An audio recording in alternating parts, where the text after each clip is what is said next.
Thank you for your kind introduction, Dr. Dambika. And the next 1 hour, it's not going to be that much theory on malignancies or the way you manage and etc. etc. It is just an eye-opening discussion to see to explain you about the current situation in cancer care and what would be the future of this discussion. I will be talking about a few things. I just touch word epidemiology. Of course, most of these things I'm pretty sure that you know, but it's just to let you know again. And the trends and future in the malignancies, the Sri Lankan perspectives I will be talking about, and just touching age-specific cancers. And I will be talking about prevention and prevention malignancies and early detection. I think this part is very important in our setup, especially for the general practitioners. And then the challenges in day-to-day practice, and we'll be talking a little bit advances in cancer care. My next slide, I think if you have been there in my previous lectures, probably you know, you have seen these slides because I used to start with these slides most of my lectures. So this guy, most of you know him, the Indian sportsman, Yuvraj Singh. So if you are interested in sports, 2011 World Cup, he was the what do you call it, player of the series. You know, he was the best performing cricketer back in 2011. And after the World Cup, just after a few months, he was diagnosed with lung cancer. Just imagine, world-class sportsman. So there will be enough people behind him, physios, enough medical people behind him, nutritionists, you know, all these people are just behind him. But unfortunately, he was detected with the lung cancer at that stage. Who is this actress? This is, we of course know, but I am not sure about the newer generation, right? She's the Nepali-born Bollywood actress. She was very popular in 1990s. Manisha Koirala, exactly. This young lady, again, while she was in her peak, she was diagnosed with a cervical cancer, stage 4. What do you mean by stage 4? It was metastatic cervical cancer. So she was at the peak of her, sort of career. Again, the same scenario, but unfortunately, she was again a cancer victim. And all of you know about her also. You can just imagine, 18 Grand Slam singer titles, and I'm not talking about the doubles and etc. etc. So she's a superhero in tennis sports. Martina, American origin sportswoman. She was diagnosed with the breast cancer. Just imagine, she's not like you and me. Enough exercises, definitely good meals and etc. But she couldn't escape from her first cancer, which is a breast malignancy. And now, at the age of 66, she was diagnosed with a second malignancy of an esophageal. Forget everything. Just think about him. Who is he? Steve. He's the one, that 2007, he brought Apple into the market. And I'm not sure, but he was about in the 4th or 5th position in world most richest people. But he has to sacrifice his life for a pancreatic CA. So if you go through all this, what about you and me? All of us are in the same platform. We can get a malignancy at any stage. This is something interesting. This was by a British research website. What they say is cancer incidences are rising. There's a 45% increase from 2010 to 2030. So we are in the middle, midway of the this rising period, right? So 45% increase is not a small number, right? Can you understand? It will double very soon. And this is a very reliable statistics. Power supply.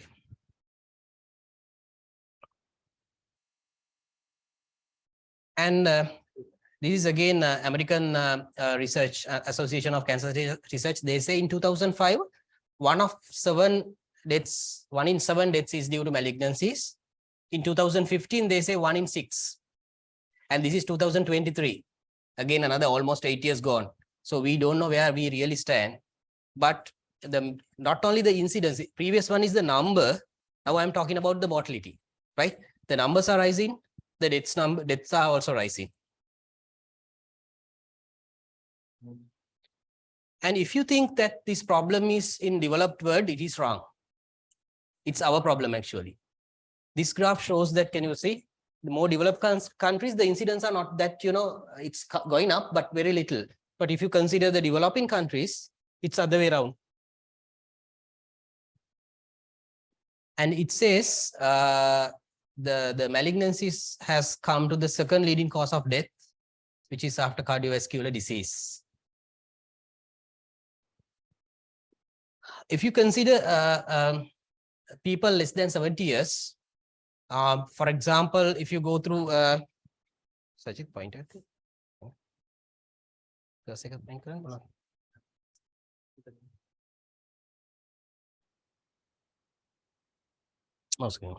Yeah, sure.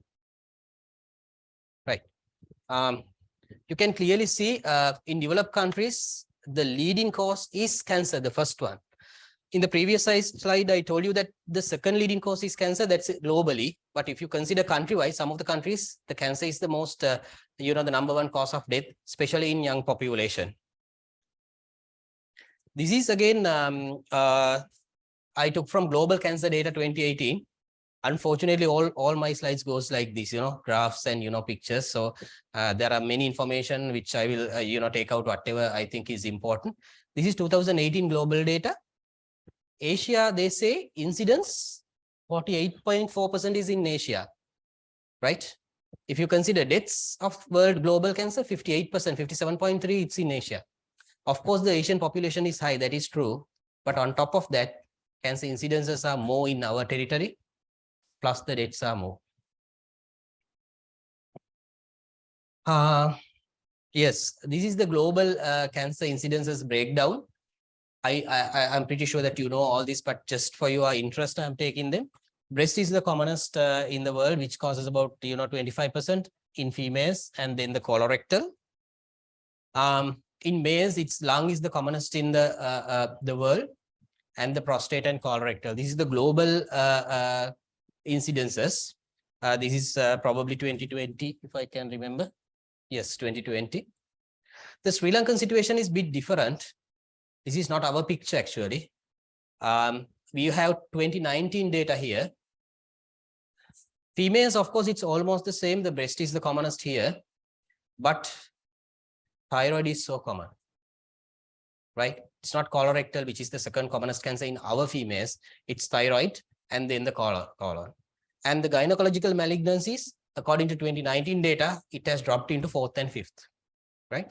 I will show you another graph where there was a change in our country, the cancer incidences. The males, of course, we know the oral is the commonest.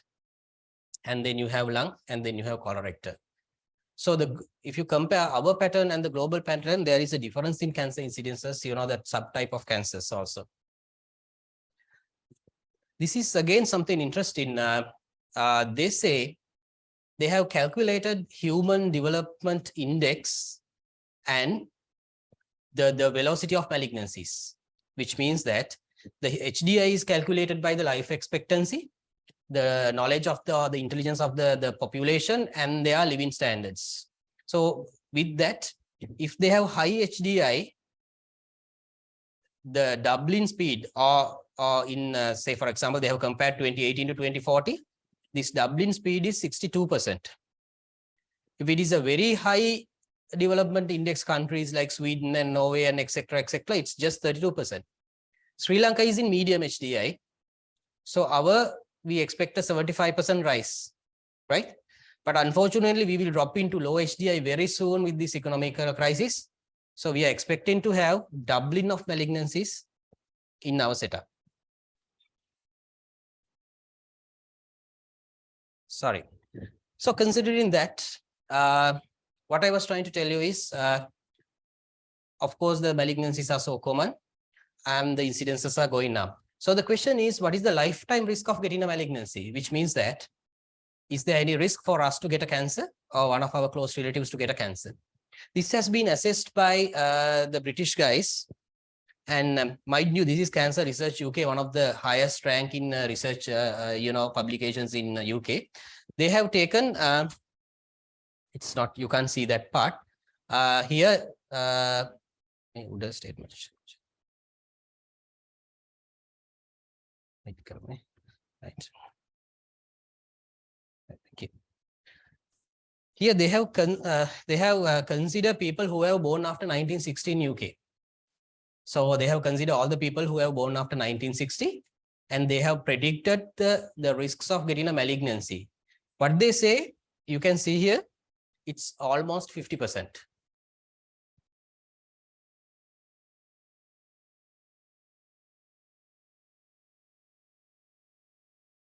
Yeah. Which means that according to them, 1 in 2 UK people will be diagnosed with a cancer in their lifetime. Can you understand the problem? In other words, in a family with 2 kids and the parents and 2 kids, 2 will be out of 4, 2 will be cancer patients in their lifetime. So it doesn't mean that they are going to die from the malignancy. They will be survivors, but still they will carry that the cancer records with them. So when you have, if you have experience working in foreign countries, in UK and the other developed countries also, the patients will come saying that I had a prostate cancer in this year, and I had a skin this year, and I had this bowel malignancy on this year. So they're coming with multiple malignancies also at the same time. So what is the lifetime risk of having cancer in our setup? Unfortunately, we don't have very good data to say so. But according to 2011 data, that is about 11 years back, they say getting a malignancy is 1 in 10 in our setup. But at that time, the real cancer incidences were not recorded, because the National Cancer Control Program, they take data from the hospitals now. So recently they took data from the private laboratories also. So at this time, 2018, the histologies which were diagnosed in private laboratories were not taken into this study. Can you understand? So this is not the real number. So 1 in 10 in our setup, they get malignancies in their lifetime. But this is 2011. We are in a 45% rise, halfway gone, right? And this data is also incomplete, right? There's something slow in moving, right? This is what I wanted to tell you. There were changes in the cancer trends. If you consider males, the good thing is that the head and neck, lip, tongue, mouth malignancies are coming down incidences. And the other malignancies are, of course, the rising. If you go through the female one, on the other side, you can see the breast is the highest. Of course, we know that. And this is the other one which I am worried, the thyroid, which is rising, right? So that in 2010 or even before that, gynecological malignancies were the second and third, basically. Uterine and the cervicals and etc. But now the thyroid has taken the lead. So thyroid malignancies are so common. So the incidences are going up. So if you are thinking about any neck enlargement in your private practice, maybe in the OPD, maybe in your wards, the patient may have been coming for something else, may come in with a wound or something, but it's good to always investigate this because the incidences are rising. Of course, with age, you expect to have more and more cancers. That is true. But if you consider the pediatric group, this is Sri Lankan statistics. The commonest malignancies are the leukemias and the lymphomas. And of course, they can get neuroblastomas and nephroblastomas, true. But if you consider the other group, 15 to 35 years, females, what do you think the commonest malignancy is? Is it leukoma, lymphomas, or leukemias? Is it breast? It's again thyroid, right? So we're not taking thyroid as a, that important, but it's the one which is leading up to 35 years old. This is males, sorry. Females, 50%. Can you believe this is 2019 Sri Lankan data? Out of the malignancies detected in this age group, 50% is thyroid, right? So it's so common. So don't neglect patients when you encounter in maybe in general practice, in OPDs, or we are the first contacts. We would think that this is physiological. We would reassure them age 17, 18. We would reassure them saying that this is physiological and etc. etc. Please go for imaging, and it could be an early malignancy. Just imagine 50% of the malignancies are thyroid at this age group. Elderly mates, the after 35 years, it's lip oral cancers which is leading. Females, of course, it's breast after 35 years. True. So this is again something which I want to highlight, but the cancer incidences I just described, the numbers wise. But the problem is we really don't know the demography in our country. We really don't know which cancer subtype is common. We really don't know the tumor characteristics, which cancers are aggressive or not in our setup. We have data in West, but not in our setup. We really don't know what are the tumors, the prognostic and predictive factors, which means that whether the tumor is so aggressive or not in our setup. And the survival outcomes, we don't have any data. There had been few studies done. This had been done by University of Peradeniya some time back, 2016. They have described the demography of breast malignancies. But later there was another nice article in 2021 from the Columbia University. Still nothing is conclusive. So what I'm trying to tell you is we are managing patients, cancer patients, we are treating them. Unfortunately, we don't know the tumor characteristics. Which ones are the aggressive cancers, which one are the non-aggressive cancers? Those information is not in our hand. So how do we manage? We usually manage with according to some international guidelines. If you ask from me, or if you ask from any surgeons, if you ask from any other oncologist, they would say, according to ESMO guideline, this is like that. ESMO is a European guideline. So that guideline is prepared according to their cancer characteristics, not ours. But we are managing patients according to them. Or otherwise, we would go according to American guidelines. But recently, we had this opportunity that we were able to bring forward national guidelines for management of early and locally advanced breast cancers. I think this should be it's a small book. I mean, it's not a big book. I think this should be read by all junior doctors, all doctors who do general practice, and all doctors who encounter patients in primary treatments settings.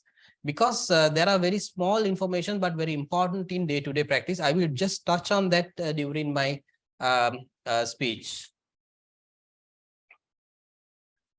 So how to overcome this challenge? Incidences rising, deaths numbers are rising. On top of that, we don't know really how our tumors behave. So we don't know which chemotherapy is best on us, etc., etc. So how to overcome this slide?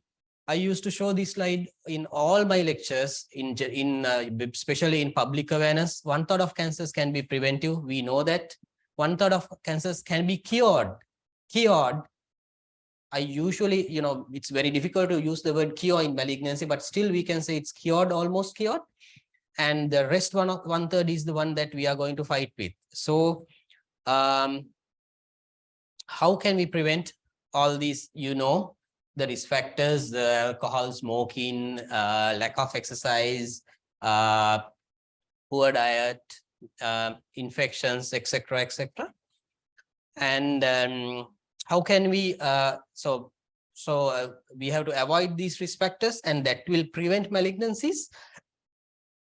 But how can we diagnose the cancers? That is important in screening and early diagnosis.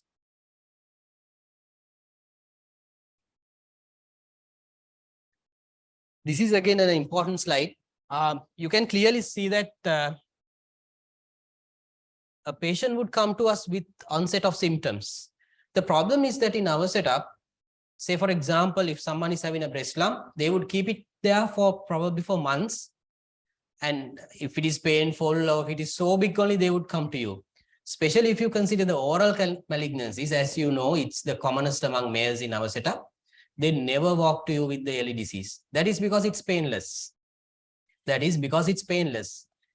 A painless ulcer in the lip or the buccal region or the tongue, they think it's harmless, but it's other way around. Those are the malignant lumps, right? So these patients may come to you, to your practice, for some other illness, maybe a viral fever or, you know, something like that. And if there is any possibility for you to display at least these oral cancer early signs in your private practice, or maybe in the OPD or in our clinic setting, then they would get the awareness that these things we should be worried about. So otherwise, then you have to find out the risk groups or the target population for screening. You can't screen all the people, right? Then you have to select which one is rather eligible or better to screen. That is done in well-woman clinics. We know that after 35 years, all females are supposed to go to this well-woman clinic for screening. That is to identify the pre-invasive malignancies. When they come with symptoms, of course, we should be able to diagnose them, but we have to take the message to the general public about the early cancer symptoms. Then only they will come to you. Or otherwise, they would think this is normal or this would heal with time or something like that. May usna bibilak harike for oral cancers, right? Breast lumps, they would think that this is because of the kid has, you know, hit hari oy wedich ekak wenna thi bus ekේ brake gahuwama kiyනවා. So likewise, they would just think that these things will disappear with time. So it's always important to let them know about the common cancer signs so that they will come for medical advices. So there are many early detection tools. You do ultrasound and mammo. Of course, there are limitations with that. You can do CT, which is not commonly done as a screening tool, and PET you never do as a screening tool. You can do tumor markers, PSA. If it is very high, you can say it's a prostate, or otherwise, again, it's doubtful. Lymphomas, you can do LDH, but still it's not as good as a screening tool. You can do circulating tumor DNA, not in our setup. I will touch that in detail in my discussion. If you are in a developed country, for example, if you are in UK at the age of 50, all general public will receive a small packet from post. You get it at home. You know, it's delivered to home at the age of 50. That is like a HCG strip, like a strip to see the fecal occult blood. So they will check their own feces with that strip at the age of 50. And if it is positive, which means that there is blood on that, you know, the fecal sample, they will straight away go to their GP. But those things won't come here, you know, even in absence of, you know, we don't have insulin and strips and etc. at this stage. So we would never expect to have that much of sophisticated things in our health system in the near future. So basically, whatever the screening tools which is used in other countries, it's not going to work in our country for the next 5 or 6 years at least.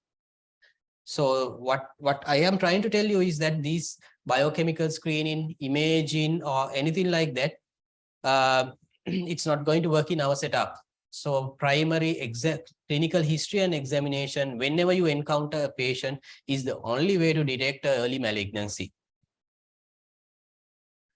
What is the benefit of diagnosing cancers early? Of course, disease-free survival and overall survival rates are high, which means that the patient will be living a longer, you know, having a good long life expectancy, and less morbidity because the surgeries will be minimum, the radiotherapy will be minimum. There will be more treatment options. If it is a very early breast cancer, you can go for a breast conservation so that their breast is preserved. If it is an early colorectal malignancy, you will be able to do it laparoscopically without big cuts. So cosmetically acceptable or minimal invasive malignancies. And if it is a very early cancer, surgery would be the only treatment so that they can avoid chemotherapy. So the adjuvant treatment can be avoided. And of course, it will minimize the economical burden both to the family and the health services. So early detection is very important. And if you go through this slide, just concentrate on this. If the disease is detected at very early stage, if our screening system functions very well, we will get patients on pre-malignant conditions or in situ. The survival rate is 100%. If we get patients in stage 1 and 2, the survival rate is 98%. Can you understand? But if you get patients in stage 4, it's just 25%. The survival rate is the 5-year survival rate. How many of them will survive at the end of 5 years?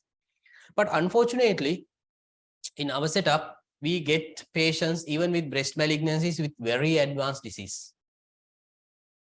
That is not that they are not aware of this malignancy, but they don't accept that they are going to have a cancer, right? I used to tell these several stories in general public discussions, sometime back in private sector, this lady came to me with her husband and saying that she's having a breast lump. The way she came out, way she talking, I could, understand that she's having some medical knowledge, sort of some experience. So probably she's in health sector. Then I asked her, how long have you been having this? That's about 4 months. And on top of that, she was in her, maternity leave, the latter part. So she's having about 8 months skin.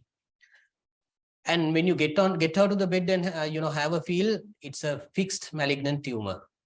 So it has been there for probably 4 months. Then I told her that, why you should have come early. Then she said, no, I didn't think this is a malignancy.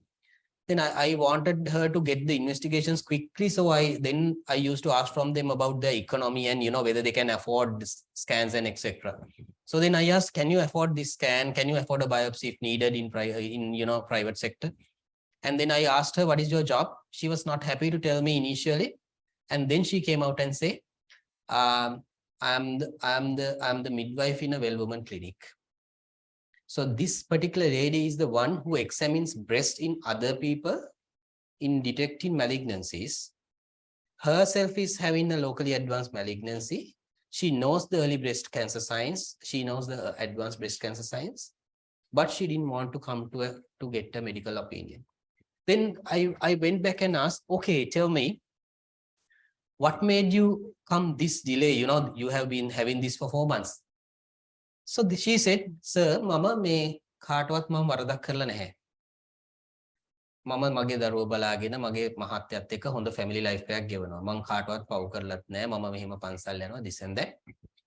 ඒක නිසා මට මේ වගේ ලෙඩක් හැදෙන්න හේතුවක් නැහැ.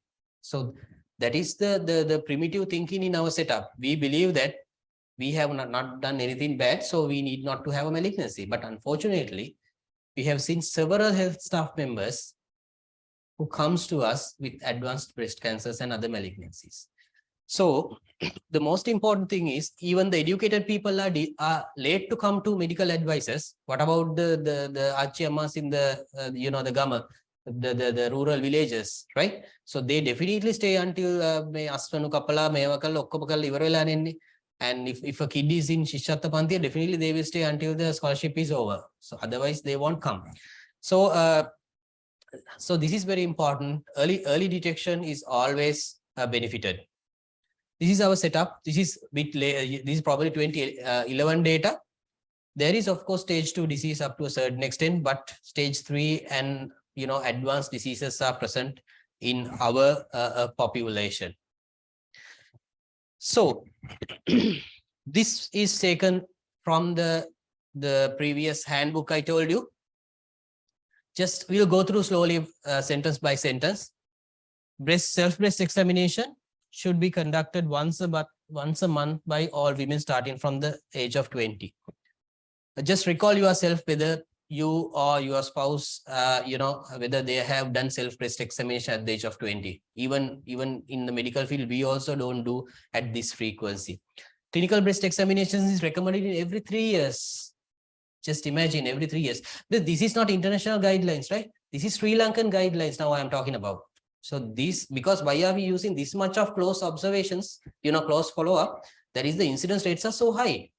So this is clinical breast examination between 20 to 40 once in 3 years. So you need to be examined by another medical person, even though you are a medical officer, once in 3 years, according to the Sri Lankan guidelines. And if you have any relative of breast or ovarian malignancies under the age of 40 years, then you have to start this examination 5 years before the index case. And on top of that, the screening mammography need to be offered once in 2 to 3 years for the women aged 50 to 69 years. Just imagine about your parents, our parents, whether they had mammogram at the age of 50, whether they had mammogram or not. So these are the basic guidelines in breast, but still there are, other malignancies also. On top of that, we have practical limitations. You know that luckily we do have a mammogram here. But there is no mammogram facilities at Trinco, no mammogram facilities at Vaunia, no mammogram facilities at Putlam. So this is the only mammogram for all these area, in the country. There is a mammogram at Polonnaruwa, which is a analog mammogram, which means that the quality is very poor. You can't see anything in that mammogram. So this Anuradhapura is covering up several, districts and provinces. So can you expect us to do screening mammography with this workload, which is not going to happen? So again, steps of early detection. There are delays at every stage. You may have seen a patient in your in a OPD or in private practice or in the MOH clinics. You have done the referral correctly, but unfortunately, what has happened? Right. Unfortunately, the patient holds the referral for some time, so they have not accessed to the next step of station. That is one problem. The other thing is delays in clinical evaluation. Of course, there is a waiting time for imaging, ultrasound. Of course, there's a waiting time for mammogram. Of course, there's a waiting time for a CT scan also. At the moment, also the CT is not functioning. I think by now. The only CT machine it's out of order since yesterday at Anuradhapura. So there is a huge delay on the staging and imaging and in coming to diagnosis. So there will be delays. On top of that, after diagnosing, there will be delays in treatment also. There's a waiting list for radiotherapy. There's a waiting list for surgery and etc.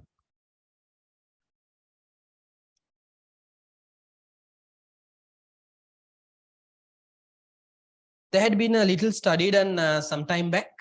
This is again sake of there is no scientific value sort of, but for the interest I am presenting this. This is again one probably I don't know probably your batches done. This was done in 2017 by the medical students at Rajarata University. This was published at that time in 2017. So they have screened the adult females during the poson season. The people used to come here for trips. So they have taken a questionnaire at that time, and the total population it's more than 3,000, which is very significant. And they have covered all the provinces except the north, the Tamil population, because for the poson they have come. So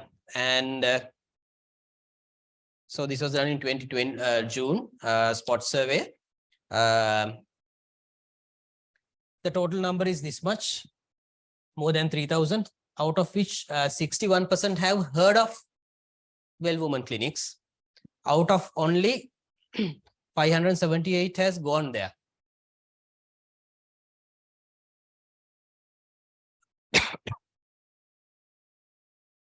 Yeah.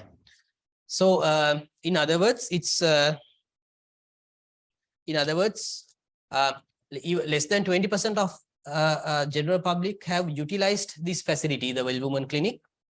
That is again, we usually expect them to come once in 5 years or once in 3 years for the screening, the activities. If you ask from a patient at the age of 55, have you gone to Well Woman clinic? Yes, Dr. Mangila Dina Well Woman clinic. So that is a false assurance for them. They believe that they have gone there once. That is about 10 or 15 years back. And they think they need not to go there again. So even though these screening facilities are there, they are very minimally utilized in our setup.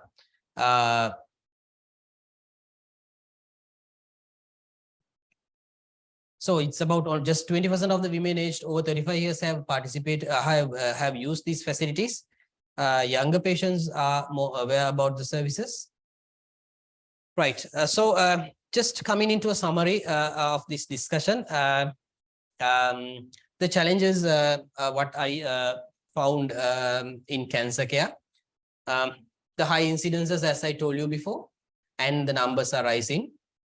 We have not really recognized the burden, the social and economical impact, especially to a developing country. You know that the cancer treatments are very costly. If you consider the immunotherapies, one vial, branded vials are about more than 400,000, 4 lakhs. And one patient may need to get at least 15 or 18 monthly to get a benefit. So can you imagine the cost for one patient if you go ahead with the proper treatment options? So,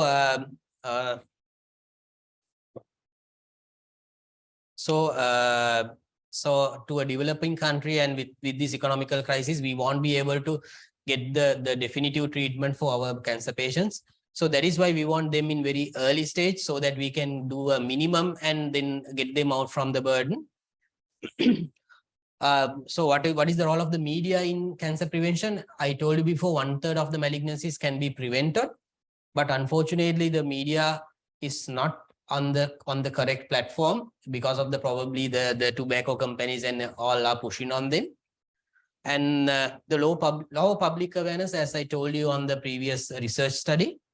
And we may have to improve, we may have to do public awareness programs, we may have to display posters and banners in our private practices, maybe in the OPD, maybe in clinics and etc.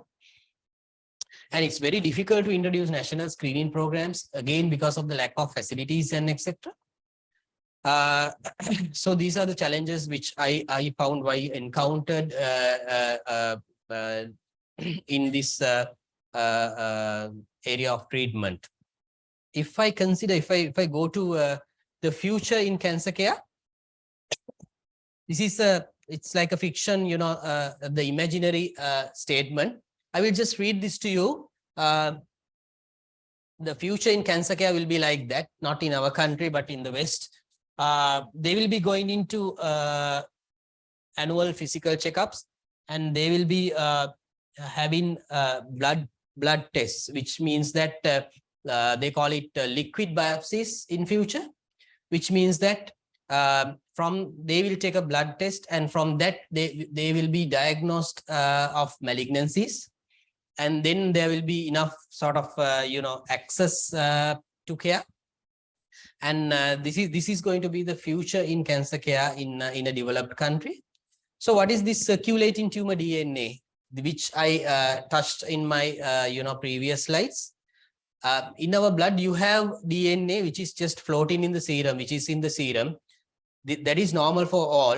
That may be, you know, the degraded cells have this free DNA. But in a patient malignancy, malignant cells are in the circulation, which means that the malignant cells have come into the bloodstream. There will be malignant DNAs or tumor DNAs. Even the malignant cells are not there, still you can get these tumor DNAs. So these tumor DNAs can be detected in blood, right? So basically you do a blood sample and you do the genetic assays, and then you will be detected these tumor DNAs. And then you can say, okay, you have this malignancy in you. So it's a single blood test. Not only blood, you can take the cerebrospinal fluids, cerebrospinal fluids, saliva, or any body fluid for this test. So is it something hypothetical, or are we really using this in other countries? It is, they are using actually. So this graph, if you go through in detail, the clinical diagnosis is detected with some sort of tumor burden. If to diagnose for example, a breast, this is colorectal they are doing. To diagnose the breast malignancy, you have to have this much of a tumor, say 1 centimeter or sub-centimeter tumor, to detect, clinically detect, or to detect radiologically in ultrasound or mammo. But if the tumor is less, few millimeters or even smaller than that, still the circulating tumor DNA will be there, right? So if it is very small tumors also, you should be able to detect. There have been, this study was done in American setup with colorectal malignancies. So they have clearly proven that here it says it's colorectal malignancies can be diagnosed far ahead of the clinical diagnosis. On top of that, it's a very sensitive indicator to assess a tumor recurrence. Right? When you do a surgery, when you treat a malignancy, of course, you have to follow them to exclude a recurrence. You know that. So that follow-up is also, there is no Sri Lankan guideline how frequency to, follow them up and etc. etc. So what I usually do is I get them down in every 6 months to the clinic and do clinical examination. And I do annual scans in all the cancer patients whom we have treated. If it is breast malignancies, they have to undergo annual ultrasound and mammo up to 5 years at least. If it is a colorectal malignancy, annual CT scans plus colonoscopy up to 5 years. But depending on the malignancy, you can, invasive procedures, you can omit the colonoscopy. So likewise, every cancer you have to follow up for 5 years. But this says, if it is coming back at this stage, if you do a blood test, you diagnose it's coming back. So it's so simple. You need not any advanced PET scans. You don't need any advanced CT scans, right? And the important thing is, it's done in other developed countries. These are trials, but these are huge multicentric trials. So, and some of them are they are medical board approved already. So they are using it, in other words. The other interesting things, there are many other developments in other worlds. They don't use the Cobalt machine which we use. You know that, no? Our Cobalt machine, Cobalt 60 is the radiotherapy machine which we have in here. Probably they have invented in 1960s, right? Still we are using it. And the hard thing is that I don't think they are the what do you call it, this nuclear medicine, NMR, or whatever it is, they are not approving anymore to import cobalt source, which means that whatever the machine we have now, there is some cobalt there, the radioactive, the molecule, which will degrade and produce some radiation. And if that ends, then we have to throw this machine out. But we don't have other generation machines. We have only very few high, LINAC machines, linear accelerators. We have one at Maharagama, one function in Jaffna, Batiklo they installed recently, and Kandy they installed one. But you can't cover all the patients with these LINAC machines. But the future is not even LINAC, it's proton beam radiotherapies, which is very focused, no side effects. Just hit the tumor and take the tumor out. They do a 3D mapping, and then they focus to that and just, cut it off. That is what they do with the gamma knife also, especially in brain tumors. If it is a glioblastoma, if we give a radiotherapy from our Cobalt machine, whole brain is irradiated, whole brain. So there will be cerebral edema, there will be neurological signs, right? There will be severe headache to these patients, vision and everything is gone. But with the gamma knife, you just cut the glioblastoma from the radiotherapy machine, and that is gone. And then you take the liquefied material out, right? So the technology is so high, but unfortunately we won't get this for decades. This is again interesting. Targeted therapy. You have many mode of targeted therapies, but if you give chemotherapy, you know that there are many side effects in chemotherapy. They will get nausea, vomiting, aches and pains, and the bone marrow is not functioning during the chemotherapy. The blood cells will drop. But now they use this Doxil, which is a doxorubicin. Doxorubicin, mind you, if the medical and cardiology, if anyone is here, you know that this causes cardiomyopathy. This is one of the chemo drug which cause cardiac failure. So this doxorubicin, now they have a formulation with these nanoparticles so that these molecules are carried to the cancer cells, right? So the cardiac side effects and anything, other side effects are very minimum. So those things are available. So that is going to be the future in cancer. In other words, if we have a way to kill only the cancer cells without damaging others, so that you can kill the circulating malignant cancer cells. You can kill the cancer cells in other organs. So that targeted therapy is practiced in other countries. But we used to give the basic chemotherapy, which is again not available now. And that chemotherapy is, basically acting in all our systems. This is something, this chimeric antigen receptor, again, something interesting. A CAR T cell, now they are creating a T cell. Anyway, cancer should be, the treatment for malignancy should be patient tailored. So one patient's treatment modality may not be the same as for the other patient with the same malignancy. So they have introduced this CAR T cell, and it's working very well in hematological malignancies, which means you take the T cell out, you set the bloods and the T cell out, and you with this genetic engineering, you introduce the cancer cells genomics to these T cells, and then they will identify these receptors, and then they will expand in tissue culture, and then they will inject it to the patient. So the T cell goes and kills all the cancer cells in this patient, right? So this is not chemotherapy. These very targeted therapies. This is again MDI approved, in some countries. But unfortunately, these things won't come to our country for many decades. So we have to work with whatever the chemotherapy or radiotherapy options that we have, at the moment. So as I told you before, the only way to overcome this is the prevention, early screening, and the public awareness. I think that's all in my discussion. Right, one more. The artificial intelligence, as in any other modality, because of the global networking, the cloud computing and etc., the information is gathered. You have large number of similar malignancies, so that you can have the survival rates and etc. calculated with this. And you have the telemedicine option, which has been there since 1990s. Even our setup also we used during, our probably in early university days, we knew that we used to go to some of the private hospitals in Colombo, and then get the opinion from their parallel Indian, these private hospitals. So the telemedicine is there, but which is not practicing. And this is going to be a little bit, good and bad there. But they are forming softwares in diagnosing, reporting radiology images. That is artificial intelligence.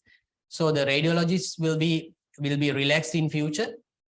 There will be a software which comes out, and that software is going to detect whether there is any abnormalities on the liver, lung, and etc. So the artificial intelligence is coming up very fast. They are improving the sensitivity and specificity of diagnostic tests. At the same time, the treatment planning, again in radiotherapy treatment planning, the radiation oncologist is going to have a rest soon, because the robot is coming forward in planning the radiation field. So so that is also there, and the predicting outcomes. So a lot more to come in future in definitive cancer care. In definitive cancer care, I think. But we will be anyway, with our primitive treatment options. We had a little discussion a little while ago. Even surgery, we are struggling now. No staplers in bowel anastomosis. No, we are going back to 1980s and 90s with, finding suture materials to do the suturing and etc. So these things, it's again just fiction, something which is not practical in our setup. Thank you very much. So if you want to take home, if you want to, recall anything, all what I want to tell you is that screening is so important. So at every stage, if it is a medical clinic, but if still the patients are complaining about some oral symptoms, just have a look to see whether there is any ulcer or anything like that. In your private practice, if you encounter patients, again, the same scenario, they may be coming to you with something else, but just have an idea whether they have been evaluated. And if you can display posters in early cancer science, that will be great in both OPDs, outpatient departments and etc. Thank you.